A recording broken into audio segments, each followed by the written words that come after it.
This is a buyer's guide, but it's a particular buyer's guide. There are a lot of different buyer's guides I could give you, and what I'm going to do on this occasional series is provide systems, actual systems. I will do a buyer's guides on my site at some future point. So, 12 turntables, a dozen amps, different price points, that sort of buyer's guide. Here on YouTube, I'll be doing little systems. This is mainly an answer to a number of people who are always asking me. I mean, it's a popular question. Can you recommend a budget system for me, please? I'm just looking to buy a new turntable. What do you recommend? What amp should I buy with it? And what about the speakers? That sort of thing. So a budget, especially vinyl. Vinyl still has this renaissance thing going on. I wonder how long vinyl popularity will exist before we stop calling it a vinyl renaissance, by the way. Anyway, vinyl is popular again. And a vinyl-based budget system seems to be in the thoughts of many people. When I say budget, I mean anywhere between, well, budget is quite a wide, I would say budget ranges between 200 and 1,000. So you get low-end budget, mid, high-end budget. Do you know what I mean? That sort of range. So we're talking within the lower ends of the budget range here. You can go cheaper, but I would call that sub-budget, anything below 200. And I'm not talking about digital, and I'm not talking about powered speakers. All of these are different recommendations. You see how complex buyer's guides are nowadays. It's not like the 70s. In the 70s, it used to be turntable, amp, speakers. Not anymore. There's all kinds of variations nowadays. So this is a buyer's guide for a vinyl system. So let's begin at the beginning. The source, the most important part of any system, high-end, low-end, medium, whatever. The turntable is the bit which is going to grab all the information. If you don't get the information from this bit, it's not going to magically appear later on. Your amplifier is not going to create it out of thin air. Where's it going to get it from? Speakers. Same thing. Where are the speakers going to find this new information? Where's it coming from? It can only come from the source. This is well, we're talking turntable. The turntable itself is the most critical element. So you have to spend, normally, I would recommend you spend about half of your budget. This is not new advice. This is advice which has been given by many other writers in the past. But it's a truism. So I would always recommend around half of your budget. In this particular case, you're in luck, because the turntable I'm going to recommend for this particular budget not only gives you great sound, it gives you a low price. It doesn't happen very often where that combo exists, but it does in this case. The one I'm looking at is by Riga. It's a Riga Planner 1, and right now, because things change very often, and I've got a couple of project turntables which I would like to review, and that might change things, but right now the Riga Planner 1 is the best budget turntable on the planet, bar none, bar none. It's £248 in the UK. If you're in America, that's a different system.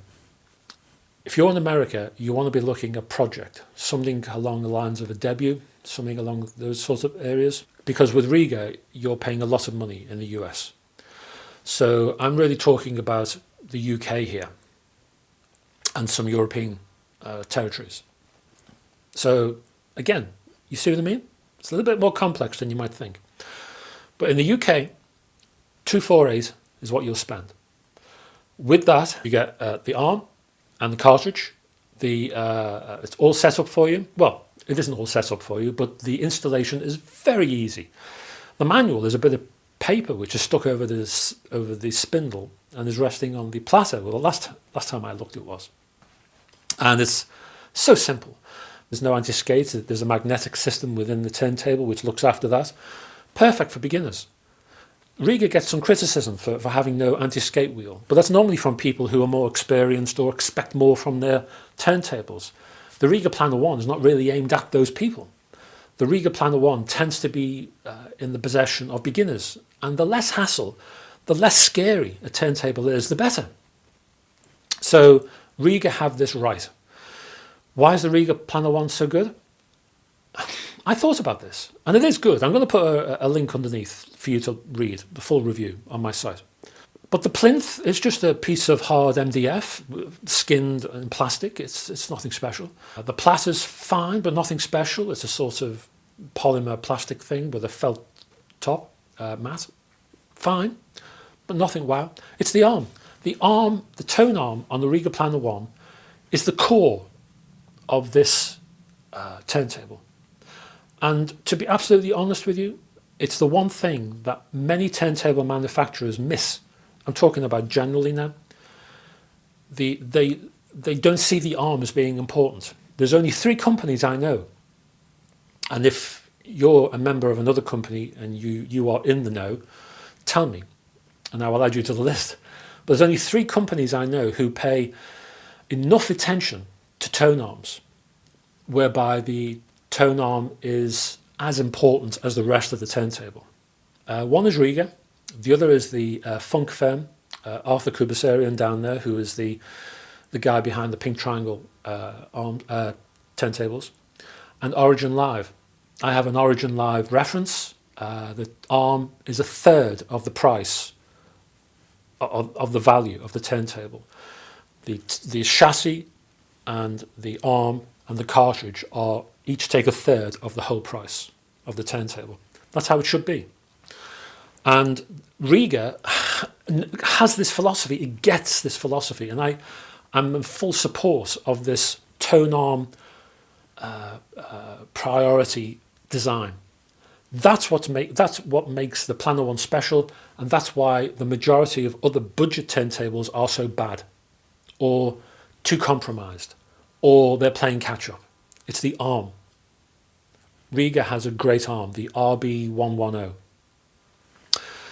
The cartridge is just ordinary. It's a basic Audio-Technica type with a conical stylus tip. So again, it's just the arm. Brilliant. The amplifier, again, most hi-fi companies don't get it. And I imagine it's mainly down to business here. They don't feel as though they're getting enough profit. But most amplifiers from companies out there, hi-fi companies, probably the lowest you're going to find is around 350. That's not cheap enough for a beginner's budget system. You want to go to 200. And Cambridge does this. A respected name, decent parts, not the best, but it's £200. You know, what do you expect? Has a built-in phono amp. So it's the one I'm going for here is the AM10, the Topaz, T-O-P-A-Z, Topaz AM10. Includes the phono amp, so you don't have to buy that. That can be a future upgrade, an external model, and I would recommend an external model later. But for now, great. Internal is fine. All the sockets you need, all the plugs you need, all the switches you need, it's all there. Easy. So that's the amplifier. Good name, decent model. I've heard some cheaper Chinese models that run dangerously hot. I've heard others which are too noisy, and I don't mean crackling, I mean they put out so much high frequency noise, they veil detail. The Cambridge is decent, decently designed. Speakers, I'm looking at a Q Acoustic. I would recommend the 3020s, 3020, 3020s. The latest version is the 3020i. There's an older version just called 3020. It's slightly drier, has slightly more emphasis in the detail area because of that in terms of focus. The newer models, just a touch sweeter, but I would say overall better performing. Tonally more realistic. There's a better 3D effect on the soundstage. Far more interesting in terms of information coming at you. 249, 250. That's what you're looking at for the Q Acoustics. If you see a cheaper pair of the original 3020s, grab them. You know, if you see a pair for 150, someone's selling a pair off, grab them. Superb. I have reviews of both, and I'll post those underneath. So that's what you're looking at. Riga Planner 1, Everything's included on cartridge, all done. Amplifier, Cambridge Topaz AM10. Very nice. Speakers, brilliant. Q Acoustic 3020i. How can they be so cheap? Someone told me at a show that the reason is because Q Acoustic don't own any facilities. They quickly rent out research and testing facilities, and this keeps down the price. They don't have the overheads, and this helps to keep the price down. That's what I was told. So, and I have no reason to think otherwise. You want to connect these together. You'll have a cable running from the turntable, which is already part of the turntable, to the amp, sorted, done. You need speaker cables. Go onto Amazon, buy the best QED cables you can find. The latest generation of QED cables are excellent. And I've tested a few, again, on my site. I've done a few. I'll include some links.